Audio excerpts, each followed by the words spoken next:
Well, we're having fun. I'm in Chris's old wood yard, so some of you will recognize it. But I figured, seeing as how I had to bring Gavin over to mow lawn today, I figured I would do a review on the Pinkway. So we've had it long enough now. We're going to do a review on it, so I'm going to get set up and do a review on this while Gavin has fun mowing lawn. Well, this is going to be my honest review on the Pinkway chainsaw. It has been a great saw. Gavin has loved running it. He's had fun with it. We did do some cutting at my dad's a while back, and Gavin ran 12 tanks of fuel through this saw without stopping. Basically, every time he ran out of fuel, he would refuel, re-oil, and go right back at it. So that was the day we thought this saw was going to actually die. I mean, it was fairly warm that day, but every time he put fuel in it, it started back up and it kept cutting. The only thing is we put 16-inch bar off of his small Husky that he had.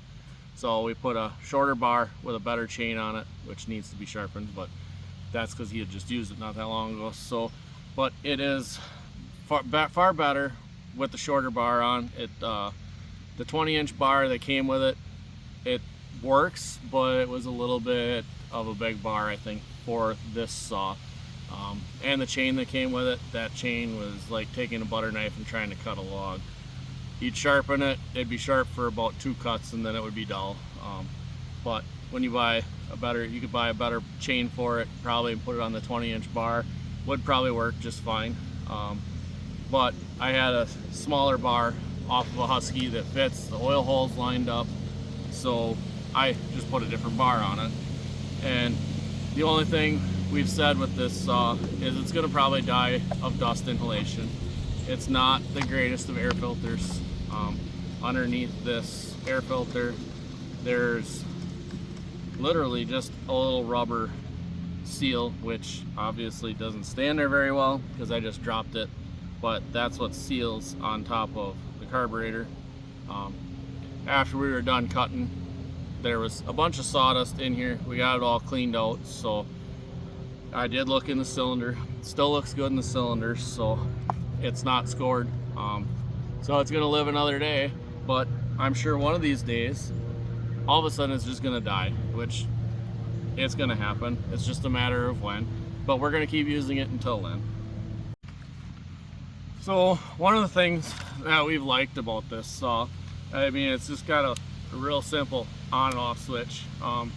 It's got a nice little sight, so you can see that there is some fuel in it.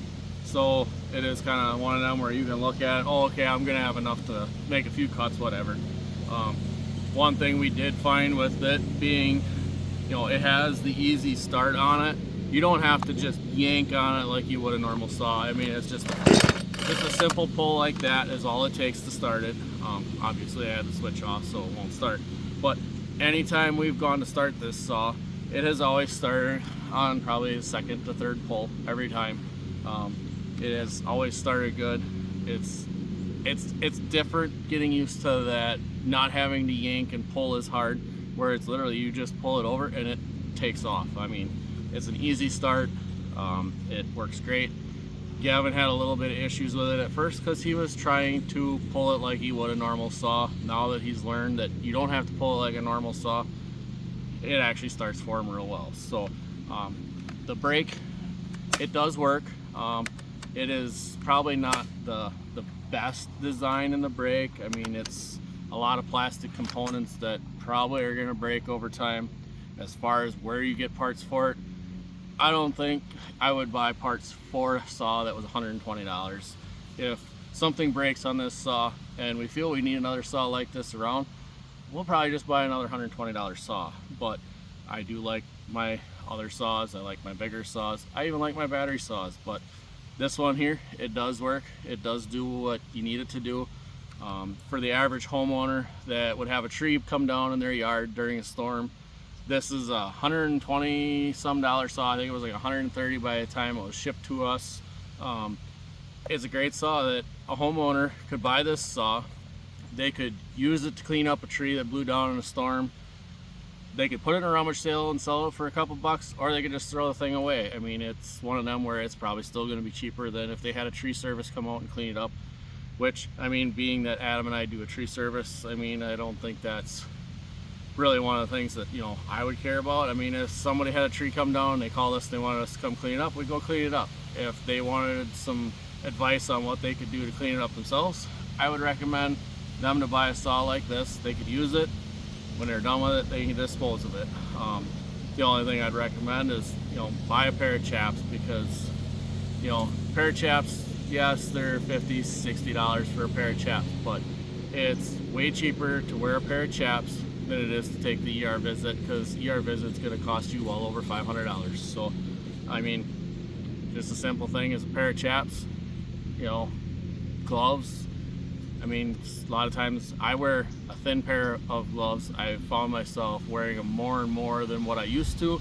I used to do a lot of cutting without a pair of gloves, but I found myself liking having the thin pair of gloves that has a little bit of grip, helps hold on to the saw better. So that works really well. So, I mean, I guess as far as this saw goes too, I mean, I did get a steel rep to actually run it, just to get his honest opinion on it. And his honest opinion on it was, it works, it's not gonna last, it's not gonna hold up, but for the average homeowner, would be a great saw for a homeowner that needed to use it maybe once a year, maybe twice, or they were only cutting up a small amount of wood so that they could have for doing campfires or whatever. It does work. It's a great saw for small tasks. I don't think it's something that you're going to use all day, every day, because it's a smaller saw. Smaller saws don't get the production. If you have a lot of wood you want to cut in a short period of time, that's where I run my 390 or Chris's 592 or the 372 or 572s. A bigger Pro Series saw, you're going to get more done in a shorter amount of time. Where this, yes, it'll get the job done. It's just going to take you longer. Where if you got time and you want to spend the time to do it, this saw would be great for you. But I have yet to find a way to get more time. So for me, having more time means using a bigger saw and getting the job done faster. But this does work. It does get the job done. It just takes a little longer. It doesn't have quite as much speed and power as what the bigger saws do, but they do recommend on here to run a 25-to-1 fuel mixture, which we've never done. We've run our standard 50-to-1 like we do in all of our other saws in here, and we've had no problems. There's no scoring in the cylinder. The cylinder is still smooth, shiny. There's no score marks, no nothing. And I'm surprised that there's not score marks, because when you get a bunch of dust inside of a saw, usually that entails getting a bunch of scoring in the cylinder, which the cylinder is still nice and smooth. This saw does sound cool because it has a dual port muffler, and there's not much inside of the muffler. So a lot of guys that, you know, they want to make a saw perform better, a lot of them open up the muffler, which I did on my Echo 355T, which definitely improved the performance. On this one here, there isn't much to open up because there isn't much in there. So, and it sounds cool, and I don't know, I guess some guys like loud noise sound. Chris has a 592, and that thing is just screaming loud, and that he hasn't done anything to it. It is still a factory saw. So this one here, it's one that, you know, could we have fun sometime, play around with it, see if we could port this one out and make it perform better? Yeah, we could. I don't know. Do I want to spend the time or the money on it to do it? I don't really know. As of right now, we're just going to run it the way it is. We're going to see how long it lasts before it, one, either dies or falls apart. So, I mean, some of the components aren't the best. I do not like the chain tensioner because it's right here on the front, and it's not a very good chain tensioner. We did find, though, that once we put the shorter bar on and a better chain, it stayed tighter longer without coming loose. Which, the first thing is, the bar that was originally on here, the 20-inch bar with a really crappy chain, it would get dull, and any dull chain usually is when your chain starts getting loose, because you start trying to force it and you're stretching the chain. So we found a better bar, better chain, which you could probably just put a better chain on the 20-inch bar and probably still get it to work just fine. So, but we are having fun with this. We are going to probably still use it as much as we feel that we're going to need to. Gavin likes getting it out and playing with it every time we cut. So, I mean, occasionally I even like just getting it out. Hey, I got a couple things I got to cut quick. I just want to get it out just because it's cool. I just want to listen to it. I want to hear it. I mean, I like my old McCulloch. That thing sounds awesome too. So, but until then, we're gonna have some fun. We're gonna keep using this saw. We're gonna bring it along. We'll, when it dies, we're gonna honestly say this is what happened to it. This is why it died. Maybe it'd be a fun one to straight gas and just to see how long it actually would last. But until then, we're gonna have some fun. We're gonna use it. We're gonna do, you know, some honest stuff with it because people like an honest review. So I guess until next time, thanks for watching. We'll catch you on the next one. Bye.